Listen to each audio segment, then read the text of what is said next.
Johnny B.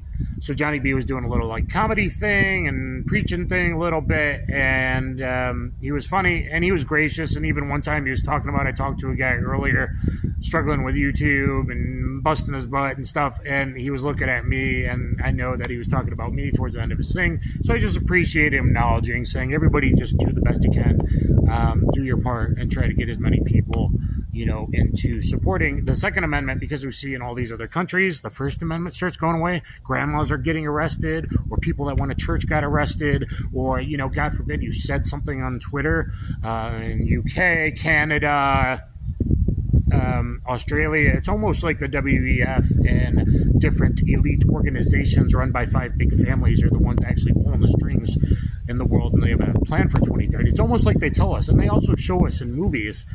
So, you know, if things get really bad, they're just going to turn the power off. That's what you guys need to be prepared for. All of a sudden, at a convenient timing, the power and communications might go off, and then they can take things to stage 2 and 3 after that, okay? Things get really, really bad. And that's bad enough, because that causes already anarchy and deaths and everything. But the show was cool. And so look for interview with Mr. Guns and Gear, look for interview with two-parter with Tom Grieve. So I'm really happy about that, and I'm glad they gave me their time. I wish I would have gotten some more guys. Actually, I talked to Washington Gun Law. He was going to, and he said, okay, now, oh shit, I got to go upstairs, find me up there by the green room, and I couldn't find him. I was going back and forth between the two upstairs, 3rd floor, and downstairs room where they were having stuff going on. Manufacturers I talked to a lot, and I just put my cards at home so my wall wasn't as thick, and talked to a lot of manufacturers. I plan on doing a Glock Clone Wars, and hopefully, you know, lining that up with a lot. And there's a couple, you know, that really excite me. So I'm going to do budget and mid-tier, and hopefully 2 of the higher tier, and do some Glock Clone Wars videos. Again, everyone knows I don't like Glock hasn't done a whole lot to change, but I am 100% on file with the state with a G17 Gen 5, so I can shoot them while my first pistol was Glock 23. But that was a very long time ago, and not a lot's changed. I did shoot a Gen 5 30. I picked it up before, and I liked this one. He was like, hey, you want to shoot it? I'm like, okay. I did shoot the little 380, and I don't think he recognized me. The kind of head product design team guy, Smith & Wesson, I think he's Australian, but he was nice. You want to shoot it again? I'm like, man, you know, honestly, you guys did a good job. It was pretty low recoil, the Bodyguard 2.0. I am the one who kind of broke the news about the Bodyguard 2.0 4 months ago. You might want to see that video. But yet I still did a short that's blowing up on how small it is, you know, because design-wise, and it's really low recoil. I shot a single-handed right hand and then support hand only, and, like, they did a good job, it seems like. It's almost too small. I felt like I was shooting a better one-handed, like a lot of, like, you know, World War II style 32 ACP pistols. You know, those things are point shooting one-handed kind of things, almost better than two-handed. But he seemed decent, and I was like, hey, so what's going on? Are we going to do an ultimate carry Kframe? And I wonder if he put it together that I'm the guy with those videos on that, like a Model 12, and he didn't deny it. And I'm like, but then he's like, you didn't say, and he's like, you know, there's talks, and you didn't want to say. And then he's like, and I'm like, then you got to decide, is it 2.5 inch or 3 inch? And he said, well, you know, Lipsey's what he likes. I said, I like 3 inches too, and he kind of smirked, and I walked away. So I Model 12, and I threw out 612 because they're probably going to want to do it in silver as well. Talked to Jared a bunch because he does jiu-jitsu at SDS Imports. We've talked before, so hopefully I can get some, you know, Tisas 1911s. I'd love a chrome Inglis, like P35, because I've never had a P35. So hopefully I can get some stuff from SDS. I'm really hoping to get some, you know, maybe that Kiger Glock clone, PCA soon, when they come out with a G19 size. Really, really looking forward to Shadow Systems, I hope. I really liked it. I just rewatched a video today, the short I did with the Shadow Systems. At the end, I double tapped with the comp. So the 19 size, but with the comp on the end, 920 T, I think it is, Superfly, and that was very exciting. So there's a lot of stuff exciting, and I definitely am excited about the Dust 19 Rainier Arms collaboration, which has a ported barrel, a little port at the end as well. That thing, all the ergos and more 1911 grip angle, there's a whole lot to love about that. I did a little short about that, but I did interviews at Kel-Tec, and I decided to give Kel-Tec a chance a bit because I like some of the stuff they're doing, and I looked at the P15. I said, well, you know, I haven't felt the P15 metal. I felt the plastic before, but I felt the metal, and I really liked it. So look at that video, and then we went into a bunch of other stuff. IWI, really good interview. Love the woman I talked to, and went over, I want to get a Masada Slim, and went over the Tavora family X95. I think that's great, and the TS12 and things like that. So there's a lot of videos to look forward to. I hope you guys will enjoy a little bit of look around. There's some small vendors I talked to, and I'm going to try to just help them out a little bit, and some of them were really cool. Mayhem Leather hooked me up with a really nice 1911 holster, which after I talked to Jared, hopefully I get what I want, some 1911s. That's maybe a Stingray Carry 45. I've been wanting that bad boy for a very long time. And that's lightweight, like 30 ounces, commander size, bobtail cut, looks sharp as heck.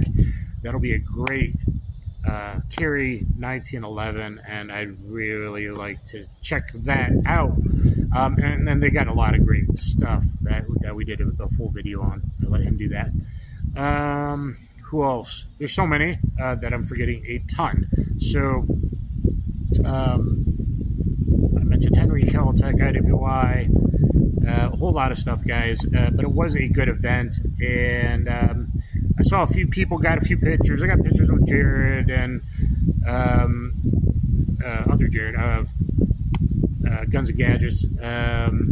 Talked a little bit about, I was hoping to talk to him again, Legally Armed America, because he had a video where, like, about Leviathan. He said, hey, shoot me an email. I shot him a couple emails, but he seemed cool in person, and he remembered that he commented on one of my first caliber battle where I timed things and they gave weight standards, my first time doing it.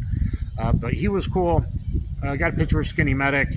Some of the other YouTubers definitely recognized me and wouldn't even give a nod or a hello. One kept walking by me, avoiding me. That's also always interesting when people play high school games. They're grown-ass adults.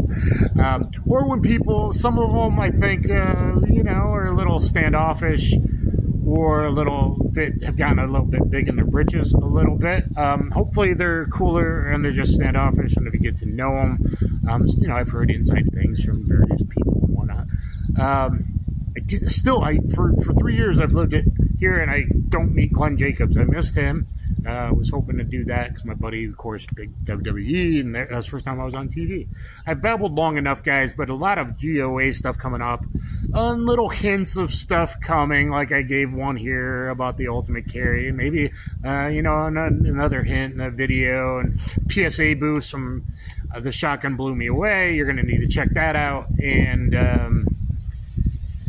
some small stuff in 1911 makers, some 1911s that people don't know about, that I'm hoping I can get one from them because they're really high quality, made in the Philippines. They're really high quality, really sharp looking. A couple of their models as well, and all that, guys. So GOA, I think overall was a very big success. I know some people already in my YouTube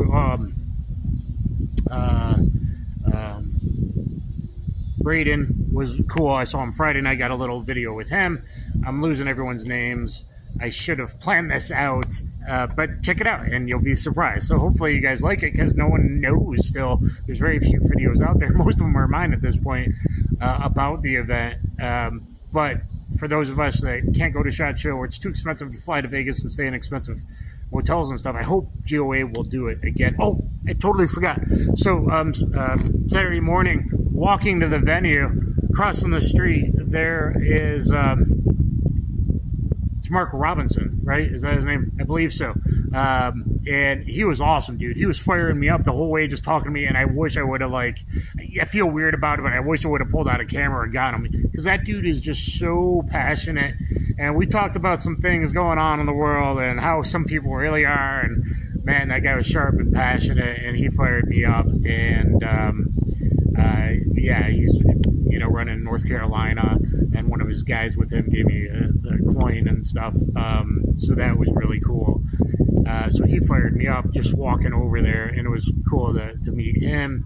And I know I bumped in and talked to a few other people. I didn't see Four Boxes Diner, would have loved to have talked to him. Arm Scholar, I got a picture with him, talked to him a little bit, he seemed cool.